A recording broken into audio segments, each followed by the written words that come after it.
అందరూ సంతోషించండి.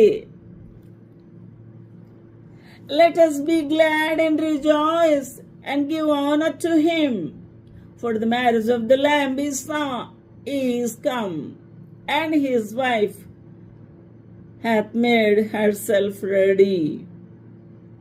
Let us be glad. పెళ్ళికి మనం ఎలా ఉంటామండి? చాలా సంతోషంగా ఉంటాం. మన చుట్టాలు, బంధువులు, ప్రియులు, వీధివారు, ఆ ఊరి వారు, ఆ రాజ్యంలో ఉన్నవారు అందరినీ పిలుచుకుంటాం. గొప్ప విందు ఏర్పాటు చేసుకుంటాం. పెళ్లి కుమారుడికి సిద్ధపరచుకుంటాం. పెళ్లి కుమారుడు ఎలాగున్నాడు అని ఆశతో ఉన్నాడు. ఎందుకు? తన ప్రియురాలుని కలుసుకోవాలి అని. ఆ ప్రియుని స్వరము వినబడుచూ ఉన్నది.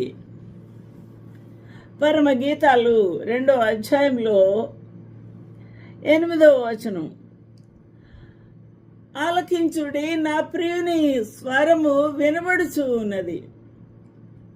నా ప్రియుని స్వరము వినబడుచూ ఉంది. ఎందుకు అనగా నా ప్రియుడు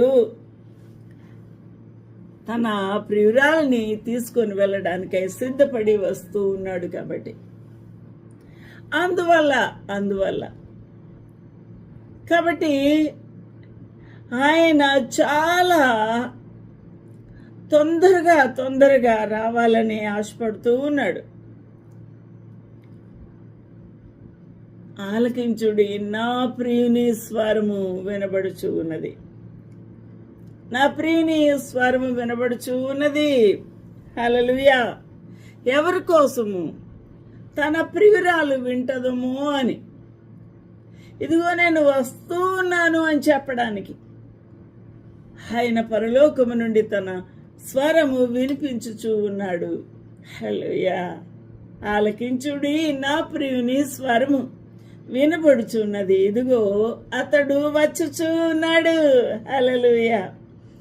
గంతులు వేయుచు కొండల మీదను ఎగసి దాటుచు మెట్టల మీదను అతడు వచ్చుచూ ఉన్నాడు.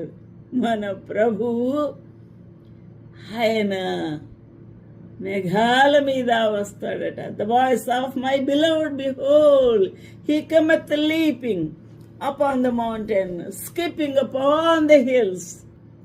ఈ మేఘాలు ఎక్కడుంటాయండి? ఆ యొక్క ఆకాశము పైన, ఆ యొక్క పర్వతాలు దాటి, ఆ యొక్క పర్వతాలు దాటి